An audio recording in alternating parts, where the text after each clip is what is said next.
All right. Good afternoon, makers. Talk about AI today. Just make sure this clicker is working. Oh, head back. Might be ahead a little bit.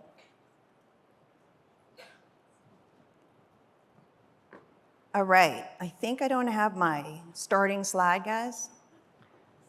If you guys don't mind. But excited to be here this afternoon. So maybe just kicking it off, because I don't have the right slide, but imagine that after 14 years, you've exited your company. You've taken it public, and you've actually sold it. And that you're ready for a grand adventure. You're going to travel the world, maybe relax on a beach, maybe retire early. But something so tempting, like the revolutionary AI that's happening all over the world, and something nagging in your heart that is unfinished business. You heard my name. I'm Sheila Lirio Marcelo. Good afternoon. For those of you who remember me from my days as the founder and former CEO and face of Care.com, you probably saw a lot of the television. You may be wondering, after exiting Care, why am I here instead? Say, instead of resting on the beach, somewhere with my favorite skinny margarita in hand. And to be completely honest, I've asked myself that question as well. I'd certainly planned to take some time off to travel, to Japan, to Bali, to go on an African safari. And it was supposed to be a big adventure, but the best laid plans were thwarted by the pandemic. Instead of spending my 50th, yes, I'm dating myself, birthday with friends on an island, Palawan, of my native Philippines, I celebrated my semi-centennial over Zoom. Boy, that sounds old, semi-centennial. So just a few days ago, Sunday, I'm still a little jet lagged. I'm back from Japan. I finally did take that trip. And postponing it after 4 years, it was an amazing experience. And as I skied down the soft, powdery snow-like cloud of Niseko, I kept asking myself, why am I not retired? But of course I know why. Because I couldn't travel. I spent the pandemic the same way most empty nesters did. Lots of meals with my hubby, invited my adult children back home, right? And lots of home improvement projects, right? Those companies did well. And lots of self-reflection. Many of you did. I did too. Those that know me know that I don't sit still. So something between the combination of midlife, literally midlife, 50, hope to live to 100, and quarantine really made me anxious and decided to throw myself into something new. I wanted to learn something and decided that I was going to go into blockchain. Web 1 I had done. Web 2 I had done. Why not Web 3? But I wanted to avoid something soft and female-focused like Care. I wanted to do something high-tech and manly. Cartoon NFTs. So I even went to Crypto Bahamas right before FTX collapsed. And then life changed. My older son, Ryan, decided to get engaged, which for a Filipina like me, it meant I needed to be nearby because they announced at their wedding that they wanted to have children right away. And so the lights went off and it was going to be about grandkids. Packed up my home in Boston, bought a home in New York, and then we went and decided to do this enormous home renovation project. So I continued to do self-reflection, meditation, and a lot of journaling. If you guys have done a renovation project, I needed a lot of journaling. It also brought me to Burning Man. It's off my bucket list. I've done it, loved it. I chopped all my hair off because I didn't have to worry about washing it with the sand coming in. I'm pretty practical. So what was I doing? Why am I sharing all this? Did I want to try to stay relevant? Did I want to try and stay young? Did I want to try and make my kids think I'm still a cool mom? So what was I doing with all these things? Because there's this book called Arthur Brooks' Strength to Strength. If you haven't read it, it's an amazing book. He calls it a striver. So I'm going to read a little quote from the book. In middle age, precisely 50, many strivers begin to find success coming harder and harder, rewards less satisfying, and family relationships withering. In response, they do what strivers always do. They double down on work in an attempt to outrun decline and weakness and deny the changes that are becoming more and more obvious. Oof. The obvious changes, wrinkles, the weight gain, the hot flashes, I went through them. And not so obvious, the insecurity of memory loss. You know, I now bring up a sheet of paper in case I get asked a question in the panel and I forget to answer it. And many more that would be TMI, as my kids would say, right here. In spite of my efforts to keep busy, my changing body and mind kept bringing me back to the thing that was really staring all of us in the face during the pandemic. Mental health, cognitive load, right? And decision fatigue. The unrealistic expectation that women must work and mother and not show any signs of aging, God forbid, and do it all during a pandemic with no childcare, no school, and the specter of death looming. That's a lot. And it's morbid. And I'm an optimistic person, so guess what? My solution, of course, to Arthur Brooks is, let me start a new company, an AI company. I'm a striver, but for different reasons. The driving force behind my interest in AI is actually my desire to replace myself with an ageless AI avatar. Hi, I'm S, Sheila's AI avatar. I will never have wrinkles and never gain weight. I require no sleep yet always look fresh. I can be in multiple places at the same time. I'm even speaking at makers.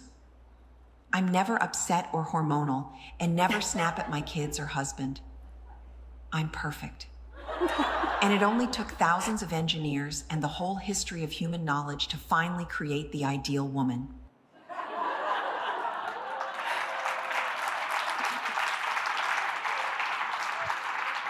All right, so obviously I'm kidding, right? My new startup, Ohai, it's another 4-letter domain, it's a greeting, Ohai.ai, has developed an AI virtual assistant designed specifically to support chief household officers. All right, chief household officers, remember that, okay? That's our target market. And so why am I back with this new venture? I'm not done. It's unfinished business. I got to break down barriers for female founders, and we'll talk about that. I'm not done helping women and families. It's still in here. Got that fight in me. And the tech is finally here. The recent breakthroughs in large language models, LLMs, tongue twister, make me excited of being a female founder in AI and using the power of AI to help women everywhere. All right, so let's start with reason number 1.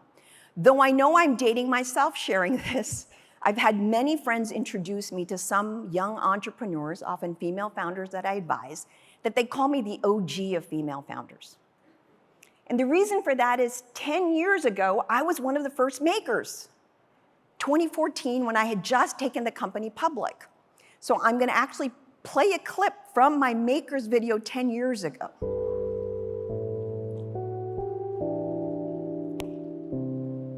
I'm one of the few very first companies in the internet space that's female founded that is funded. But it was a challenge trying to communicate to often male partners to invest in a business supporting predominantly women. We're gonna see a few more of those videos, but we're often underestimated as female founders, right? And in fact, if you're a female founder focused on a female consumer, you're doubly underestimated, still. It's been a long time, but still. In 2014, the statistic is gonna shock you. I was one of the first, but 1 out of 7 had ever taken and led a company to IPO, a female founder. okay? And so 10 years later, we're only up to 25. 25.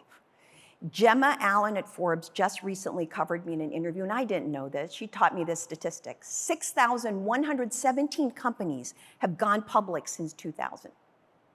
Approximately one female feet per year that took a company public. The statistic is 0.49%. The ratio is pretty absurd if you think about companies going public has been since 1602. That is a sad statistic. It's clearly not a pipeline problem, okay? Look around. We can fill binders and binders of qualified women. We know this in this room alone if you look around. So of course there are systemic issues.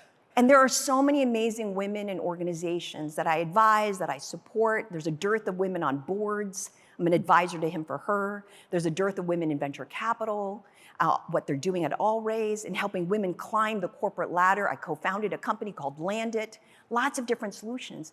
But one of the biggest challenges in whatever profession you're in is there is still an expectation that women take the role of the chief household officer across any industry. We could be sitting here on stage, and it doesn't matter who's here and what we're talking in the green room.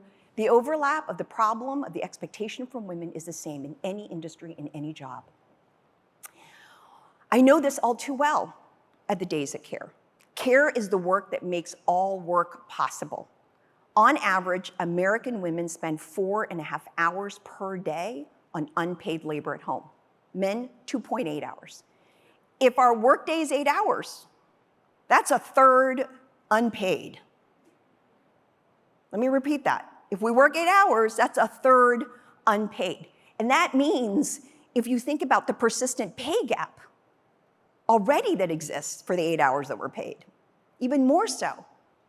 And even if only 1 hour is freed up of this 4.5 hours that's spent on a cognitive load of organizing our lives and tasks and our families is done by AI, just imagine what women could do, what women could be, what women could earn if they had an extra hour every day. As female founders, the data is clear. We already know we have better ROI than our male counterparts. It's there. But imagine if we freed up this 1 hour every day. So the GDP, $23 trillion in the United States, 44% of the workforce are women. If we just assume a 10% productivity gain, $1 trillion. You're hearing billion that Stacey mentioned earlier, right? $1 trillion. That's 1 hour a day if we freed it up for women. 1 trillion. By the way, that's the average size of 2 countries. We could all start a country together, okay? That's a pretty big number. So this brings me to reason 2. There's still so much more to do for women and families. Let's take a look at another thing of what I was saying back then, 10 years ago at Makers. You've got a child that you're worried about whether they're being cared for well, and you've got a father at home struggling to just live. Those are the kinds of things that are just true pain points for families that I realize there's got to be a better solution. At the time, I was sandwiched. I was caring for both kids and for my father. And I want to solve this problem for myself and for other families all around the world. I'm very proud of the work we did. We grew it to millions of families, over 20 countries around the world. But we couldn't fully address the cognitive burdens that families face, impacting their overall well-being, the daily stress that puts the strain on the entire family's mental health. We help families hire caregivers, but we couldn't help them with daily care coordination, the never-ending behind-the-scenes mental gymnastics, the perennial to-do list that's all up here, anticipating the needs, planning, making decisions, and delegating tasks. It is stressful. The cognitive load is real. And lastly, my third reason, the tech is finally ready. AI is here. I could retire, but AI is here. So maybe you're already using AI in your work life. Maybe you're using GPT to write emails or even presentations or ad copy. Maybe you're using AI with like Supernormal. It's a great app. Transcribe and take notes in all your business meetings. The amazing thing about large language models like GPT is they can take direction, they remember preferences, they give personalized responses, they can complete tasks, summarize and organize all this information like any good assistant would do. So if chief executive officers can have assistants at work, why can't chief household officers have assistants at home? Do you know this? Moms are constantly inundated with information. They're keeping track of everything in their heads. Their Post-it notes, their calendars, their text messages. And look at all the apps. We're just inundated. It's like app overload. Where do you track all the information? Which app are you going to use to order food? It's messy. Mom is the keeper of the to-do list, the schedule, the deviations from the schedule, the preferences. Are you getting that stress level that I'm conveying? This is what causes cognitive overload and decision fatigue. And these are the problems that AI can solve. So let me show you one example. My co-founder, Lauren, we actually did this slide as part of our investor pitch, is always telling me that she needs to clone herself so she can just read the emails from her daughter's school full time. I sat next to Sona, who does comms at Yahoo, and she told me the exact same thing when I told her about Ohai. She's like, when is your email thing gonna be ready? Because I'm just trying to keep up with my kid's schedule. School newsletters and school calendars are a perfect example of information overload, and parents can actually easily automate them and summarize by AI. So here's an example. Let's look at GPT that summarizes an 11-page monthly newsletter. I mean, you're supposed to capture every information there for your kids. Here we go.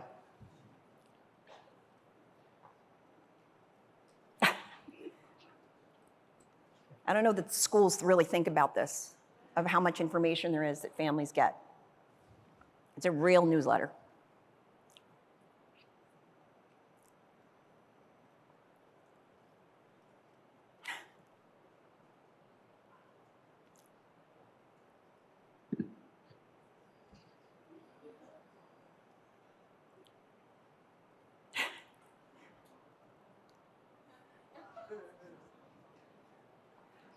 Wow, right? Now, imagine if you had an AI assistant who also automatically put all these in your calendar for you. So we built Ohai for Lauren and for all of you. Let me turn it over to S, my avatar again. Meet the chief household officers.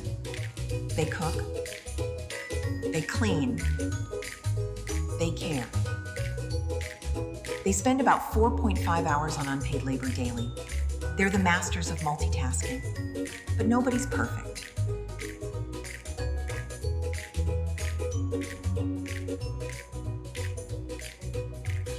It happens to the best of us. Introducing O by Ohai.ai, your AI household assistant.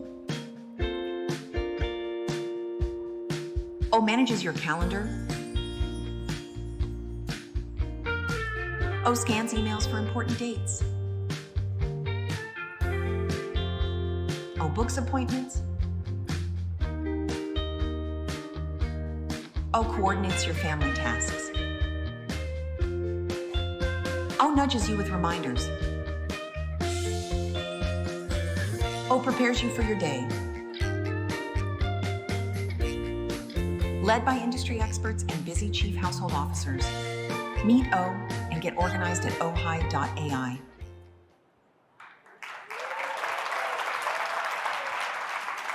So net on the business opportunity, if we're talking in logical terms, it's a massive TAM, total addressable market. It's in my professional wheelhouse, so much of what I learned at care.com is relevant here. And the time is now, because AI is here. And this time around, though, I want to kind of share something emotional. I went through the logic of why I'm doing this, and generally, through my programming and learning at care.com, running a public company, I got to hit you first with the logic. But the reality is the emotion of what's here is super important to me of why I'm still doing what I'm doing. So let's go back to another Maker's video. Having a child in college was tough, but in comparison to the years when my father had a heart attack, those were probably the most stressful years of my life. That's what gets me through any difficult day. People always say, you look kind of zen. I'm like, I've been through a lot. I love that little Maker's tune. So what I had been trying to convince myself and others was this Zen experience, but it was really shell shock. I mean, if you think about, I had been going nonstop. I was juggling college and grad school with a newborn. I got pregnant between my sophomore and junior year. I tried to balance work and family from day one of my career. I was being both the primary breadwinner and the tiger mom. I was being sandwiched between caring for young kids and my parents. And then I founded care.com, and then I took it public. How can this drive be anything but soft and sappy?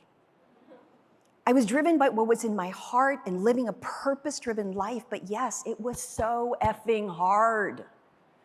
But Beth was saying in the back, it's like we pretend that it's like a duck gliding in the water, in a serene water, and you don't see all the paddling that's actually happening underneath. It's really stressful. I was so busy running around performing and taking care of my family and my team, I hadn't thought about the toll it was taking on me. So not surprisingly, I've done a lot of soul searching over the past few years, and that included In the Mud at Burning Man. We're back to Burning Man. You had to. I mean, there was no foreshadowing, and I wasn't going to cover it.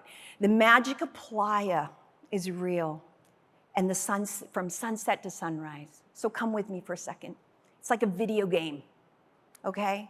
It is throngs of people cycling around, mutant vehicles belching fire of light, music reverberating from all corners. And after all that stimulation, Ron, my husband of 33 years, and I had 8 hours of the #1 thing that Burning Man is best known for. Actually, not that, but even better. Ladies, the best conversation of 8 hours long from beginning to end, and we went deep, soulful, and powerful. And after that, an incredible experience. Yes, I walked out to avoid the several days of mud. So on the magic apply on Burning Man, why am I mentioning it? Because it hit me. The goal is not only to free our minds of cluttered thoughts to help build inner confidence. Meditation has certainly helped me since my 20s, but it's also to free our minds to listen to what our bodies and our soul are telling us as we age. This is what energizes me now, is to solve this cognitive load crisis for myself and for others who are also feeling overwhelmed. Just as I built care.com to solve my own personal caregiver shortage, I'm building Ohai to lighten my own mental load. It is for me just as much as it is for you. And I'm so energized by the fact that I'm so determined in the second half of my life. And I'm tired. I told you I'm tired, right? To keep building and helping others because it's in here and it's nagging and I got to go do it. I'm doing it again with the gift of hindsight this time, though. Though still from my heart, I'm playing my own game. It's not just about the game of career anymore. It's actually now just fully care.